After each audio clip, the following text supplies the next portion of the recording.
स्वर्ग और नरक कैसे प्राप्त होते हैं, आंखें खोल देने वाली कहानी। वीडियो को शुरू से अंत तक जरूर देखना दोस्तों। एक महात्मा ने जीवन भर हरि भजन कीर्तन किया था। उनके आश्रम के सामने एक तालाब था। जब उनका अंत समय आया तो उन्होंने देखा कि एक बगुला मछली पकड़ रहा था। उन्होंने बगुले को उड़ा दिया। इधर उनका शरीर छूटा तो नरक में जाना पड़ा।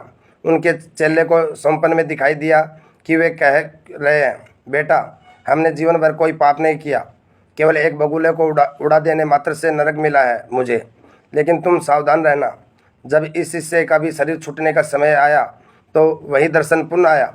बगुला मछली पकड़ रहा था। गुरु का निर्देश मानकर उसने बगुले को नहीं उड़ाया। मरने पर वह भी नरक पहुंचा। तब एक गुरु भाई को आकाशवाणी द्वारा पता चला कि गुरुजी ने तो बगुला उड़ाया था, इसलिए नरक गए। हमने नहीं उड़ाया, इसलिए नरक प्राप्त हुआ है, पर तुम बच के रहना। जब इन गुरु भाई की मरने की घड़ी आई तो संयोगवश पुनः बगुला मछली मारता दिखाई दिया। गुरु भाई ने भगवान को प्रणाम करते हुए प्रार्थना की, भगवान आप मछली में हो या आप बगुले में, हमें नहीं मालूम कि क्या सही है क्या गलत है, पाप क्या है पुण्य क्या है, हमें नहीं पता। आप अपनी अवस्था सवै देखें, मुझे तो सिर्फ आपके चिंतन से मतलब है। बस इतना कहकर जब इनका शरीर शांत हुआ तो वैकुंठ की प्राप्ति हुई। श्री नारद ने भगवान से पूछा, भगवान अंत में वे नरक क्यों गए? महात्मा ने बगुला उड़ाकर कोई पाप तो नहीं किया। उत्तर में भगवान ने कहा, नारद उस दिन बगुले का आहार मछली था, पर गुरुवर ने उसे उड़ा दिया। भूख से छटपटाकर बगुले का अंत हुआ, अतः पाप लगा, इसलिए उनको नरक जाना पड़ा।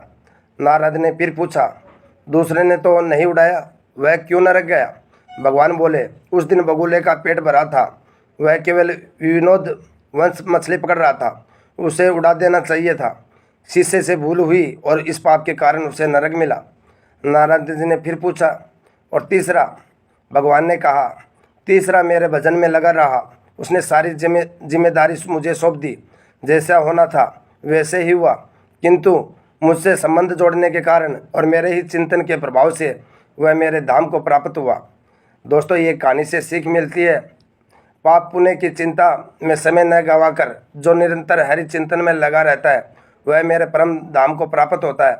जितना समय हमारा मन भगवान के नाम रूप लीला गुण और धाम में रहता है वह केवल उतना समय ही हम पाप से मुक्त रहते हैं।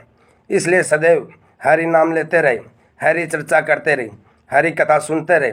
श्रीमन नारायण नारायण हरि नारायण, तेरी लीला सबसे न्यारी न्यारी, हरि हरि। दोस्तों, ऐसी कहानी सुनने के लिए मेरी YouTube चैनल प्रिय क्यूट को सब्सक्राइब नहीं किया तो सब्सक्राइब ज़रूर करें, और आपका ये कहानी कैसी लगी कमेंट बॉक्स में ज़रूर बताइए दोस्तों। धन्यवाद दोस्तों।